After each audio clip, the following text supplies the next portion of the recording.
All right. So there are a few things to talk about. The first thing is limits, okay? Multidimensional limits, just like single dimensional limits, are the precursor to derivatives in one dimension.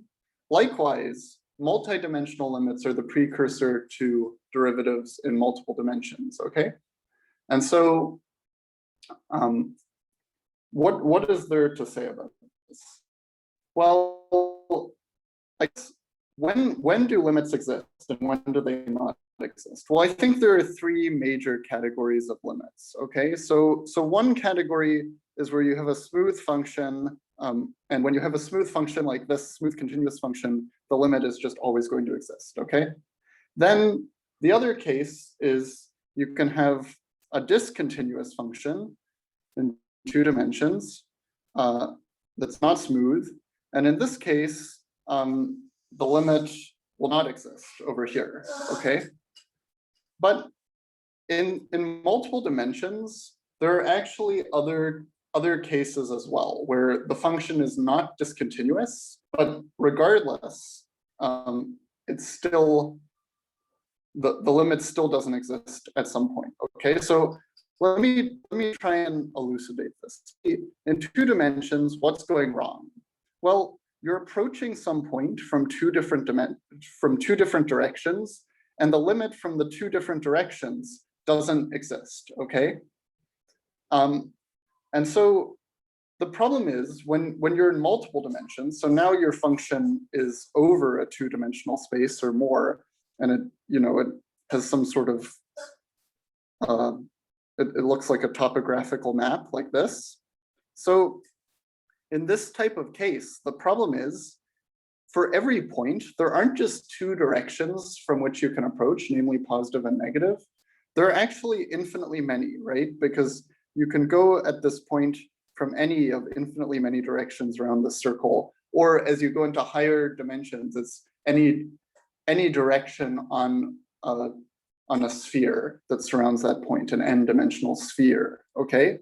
And so the problem is, in this case, in order for the limit to exist, you basically have to check that it exists and is the same when you approach from any one of those directions. And it doesn't just have to be lines like this, it can also be curves, okay? When you approach from a certain curve on the surface, it also has to remain the same, okay? So next week in class, you're going to learn some ways that you can tell when limits do and do not exist, without having to spend the rest of your life checking each of infinitely many dimensions or directions of approach, okay? But for now, I'm just going to give you a few concrete examples, which I'm tacking onto your worksheet to show you when limits don't exist and how you can prove it, okay?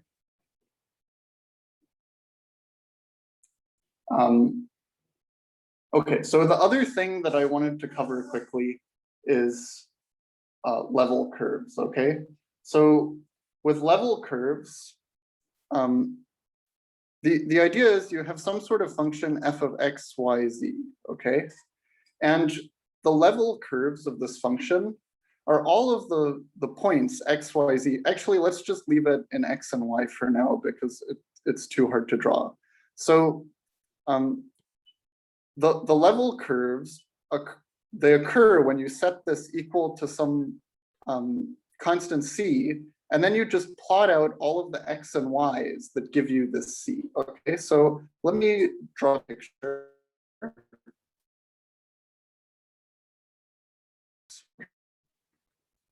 On the hill has height 1, okay? So at height 1, there's just going to be a single point, okay, that is the level curve, but here it's just really a level point.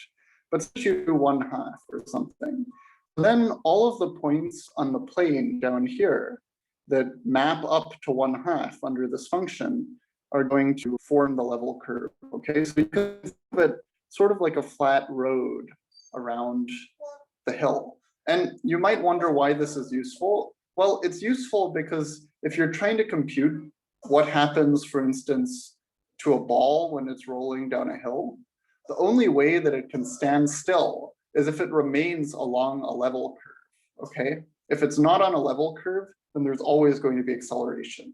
In this case, there's acceleration even if it is on the level curve. So it's not a sufficient condition, but it's still necessary, okay? So hopefully this makes those two concepts a little bit more clear. All right, so can everyone please pull out the worksheet now?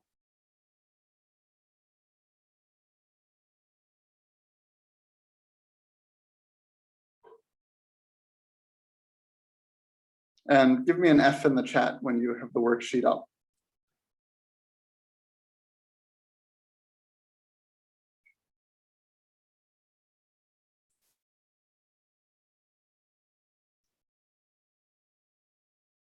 Great.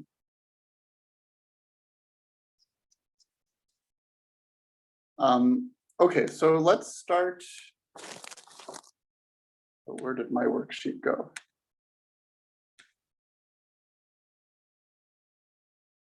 Sorry, one moment. Mine disappeared.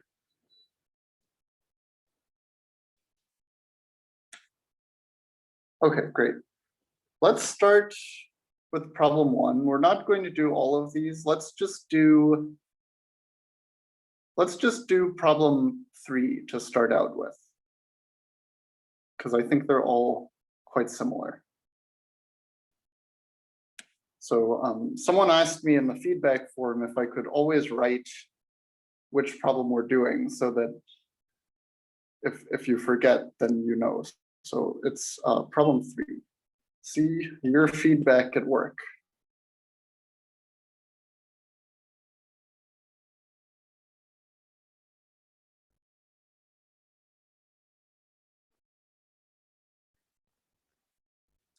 Right, so I said problem 3. Okay, so the idea is you have to make sure that, these weren't level curves, these were domains, right? Okay, so you have to make sure that your function makes sense on the domain, right? That's the definition of being a domain. And so when you have these nested functions, the inner function just has to take a valid value for the outer function, okay? And so in this case, what is the domain of natural log of x? Okay, so can the domain of natural log of x is?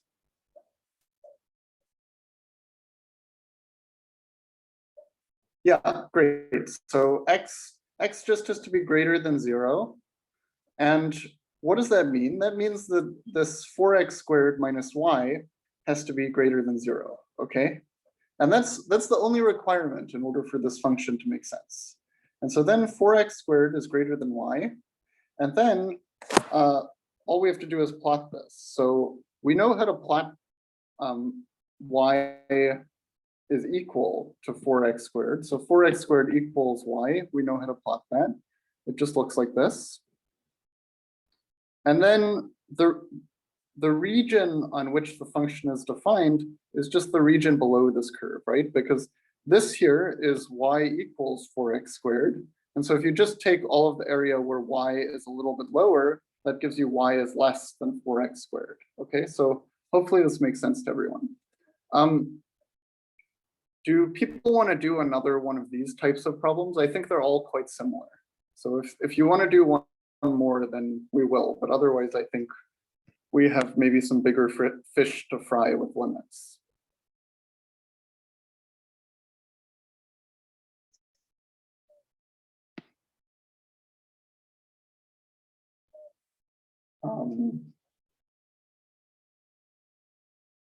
Okay, I don't have any responses, so let's move forward. Let's practice. Yes, okay, we'll go for the bigger fish.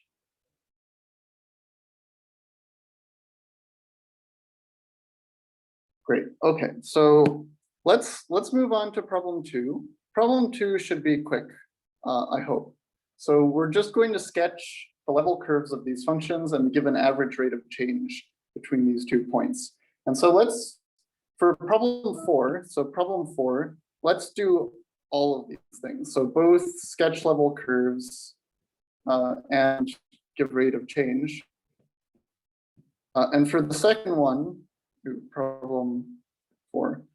For problem 5, let's just sketch the level curves because otherwise it's very similar. So just sketch. All right.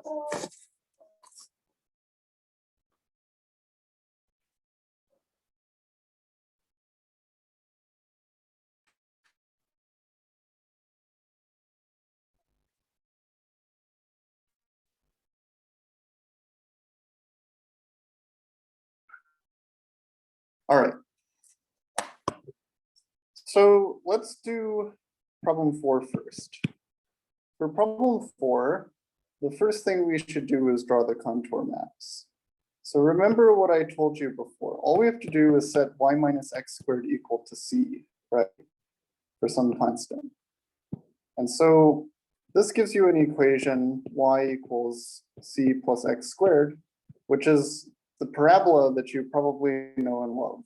So it looks like this for c equals 0, like this for c equals something else, and like this, and like this, and now you have a menorah, right?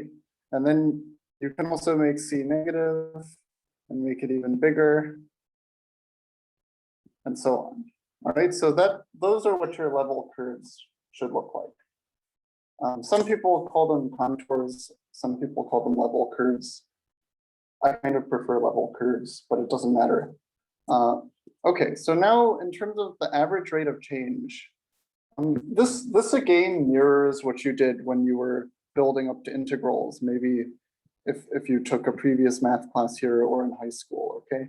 So all you have to do is you take 2 points, which in this case are on the plane rather than on a line, and then remember that when you do this in 1 dimension, all you have to do is find the heights of the function at these 2 points, and then you divide the difference in heights by the distance traveled, okay? And so it's exactly the same thing here, except the distance looks a little bit different. So we have the points 1, 1 and 2, 1, and let's first find the distance between them. 2 minus 1 squared plus 1 minus 1 squared, square root should be that distance. And that gives you 0 squared plus 1 squared square root, which is just 1. Okay, so your distance is 1. And now the other thing we have to do is find the value of g at these 2 points. Okay, so g at 1, 1 is equal to 1 minus 1 squared, which is 0. And g at 2, 1 is equal to 1 minus 4, right? Because 2 squared, which is equal to minus 3. And now all we have to do is take our value at 2, 1, which is minus 3, subtract off our value at 1, 1, 1, and that gives you 0. And then you divide by the distance, which is 1. And so then your average rate of change is minus 3, okay? Does this make sense for everyone?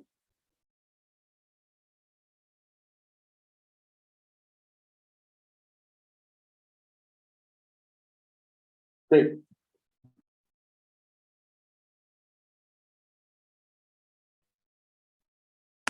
Okay, so for the second one, y over x squared is equal to c to get the contours. And that gives you y equals cx squared, okay?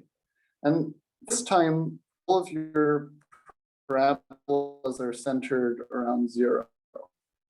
There's no constant term. And so that just gives you a bunch of parabolas like this, and you also have negative ones. All right, so hopefully that makes sense for the contour ones. Oh, so I have a question. If it were 3 dimensions, would the distance formula be the same with z1 minus z2? Yes, it would actually be exactly the same. Yeah, that's right. Except I think for z1 and z2, if it were in 3 dimensions, your function would be a function of x, y, and z, and then maybe your 4th variable would be w, okay? Because in this case, we have a function on a plane. And in that case, we would have a function on a three-dimensional space. Okay, so let's move forward. Yeah, and if we have time at the end, maybe we can come back and do an example, but I'm not sure we will. So let's try problem 6. I don't know if we're going to do 7 because both of these involve algebraic manipulations, and the limits in both of these cases exist. But I want to show you some of maybe the less standard examples where the limits don't exist, because I think those are the ones that are really confusing. So let's try number 6 and give me F in the chat.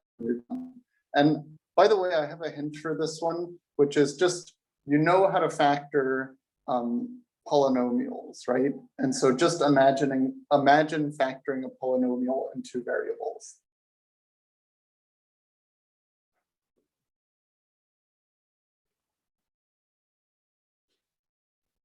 Okay, so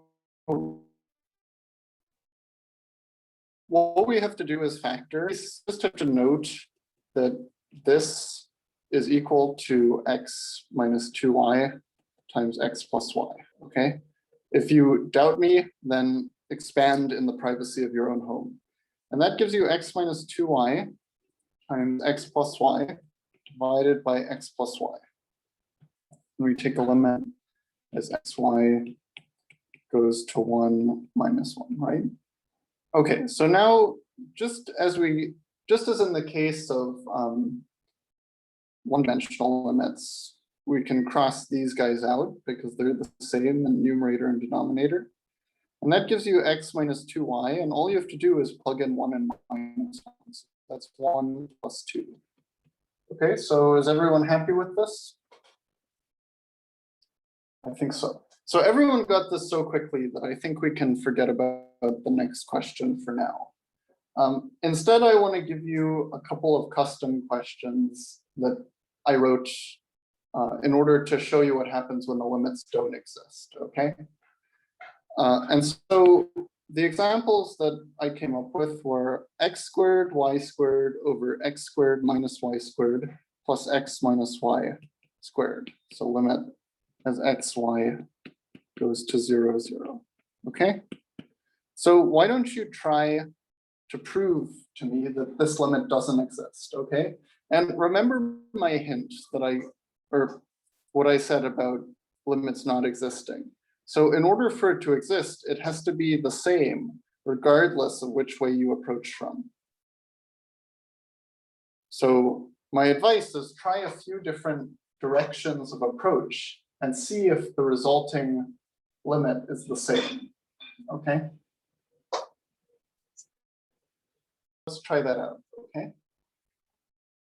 So we're going to try approaching from the x-axis and from the y-axis, okay? So how do we do that? We have 2 equations, right? Which are, one of our lines is just going to be y equals 0. The other one is going to be x equals 0. And then as approach, we're going to only vary x in the first case and only vary y in the second. So what does that mean? It means we do limit as, so we'll say x goes to 0, and we just plug in 0 for y, because remember, we're just going to stay along this axis, okay?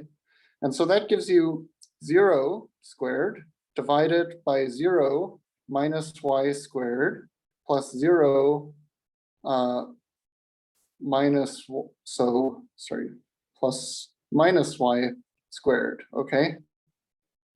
And so this one is actually a little bit weird because you end up with like a minus y plus y squared in the denominator. And so that ends up being one of these strange situations where it's not even clear to me that we have something defined here, right? And so let's try approaching from the other direction. So if we go limit as y goes to 0, then we have again 0 squared up top, and x squared minus 0 squared plus x squared, okay? Because y is 0. Oh, wait a sec. Sorry, the last one I got it backwards. I should have plugged in. Sorry, I should have plugged in 0 for y here, right? Because we have x going to 0 and y is just set. So then it's just x squared over x squared. So that gives you 0, okay? Sorry. And then in this case, it's going to be plug in 0 for x and get this thing where we have minus y squared plus y squared, which is not necessarily defined. But if you want another line of approach in order to show that you can actually get two things that are both defined and give you different values, you could try approaching along the line, for instance, y equals 4x or something, okay? So then I think you'd get x squared times 16x squared over, so y is 4x, so over x squared minus 16x squared plus, oh no, never mind. This one's also going to give you 0, okay? So sorry, maybe I don't have one off the top of my head for this example where you're going to go from different directions. I think I made a calculational error. Sorry about that. But you can play around with the different directions and you'll find one. I'll do that as an addendum to the video so you don't have to watch me try a bunch of different directions. Okay, so for the second example that I came up with, it's limit as xy goes to 0, 0 of xy squared over x squared plus y to the 4th, okay? So we want to show that this one doesn't exist. And since I don't think you'll have time to solve this before the end of section, I'll give you maybe a partial sketch of a solution. And then if you think it's helpful, you can do this in the privacy of your own home. So in this case, linear approaches might work, but the one that I found was actually a parabola. So you can approach from this direction, approach 0 from that direction, and then another one is x equals y, okay? So you approach from these two different curves, all right? So in the first case, you're going to end up with y to the 4th over y to the 4th plus y to the 4th, which is equal to 1/2, okay? Limit is y goes to 0, okay? Does this make sense? Does it make sense why we're approaching along this particular curve by plugging it in?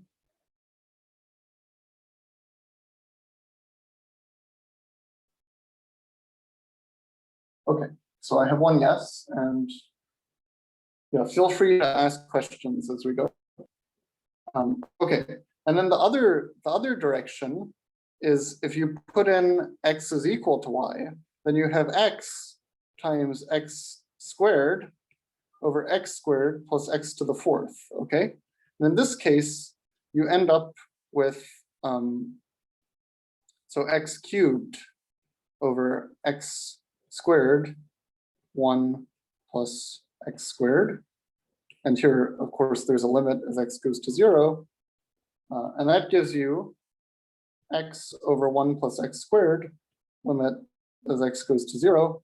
And that's just equal to 0. Okay, so this is a good example where you approach from two different directions and you get different answers, okay? Okay, so I eyeballed the function and I thought about why these might make sense. So it's more like an intuition thing than it is, there's an actual method to do this. But basically, and as you saw, like I made a mistake on the last one and miscalculated. So it's not like there's an algorithm where you can figure out which two directions are going to break it. You usually have to try a few of them. But the intuition here is that you have basically an x and a y squared in the numerator. And you know that total, that gives you degree 3 if you add the exponent on x and the exponent on y. And so you want to manipulate the fact that the total exponents are different on the numerator and the denominator, okay? So generally, you're just looking at the orders of these functions on numerator, denominator, and thinking about which functions you could plug in to manipulate those differences. Very important. Okay, so I'm out of time for today. Thanks for coming to the session. If you didn't fill out my survey, which I posted on CCLE, please fill it out and have a great week.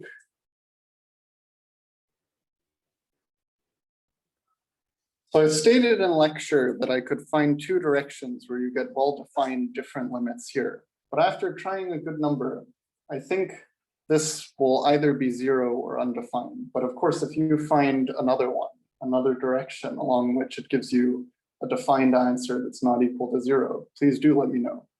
Okay, have a great week.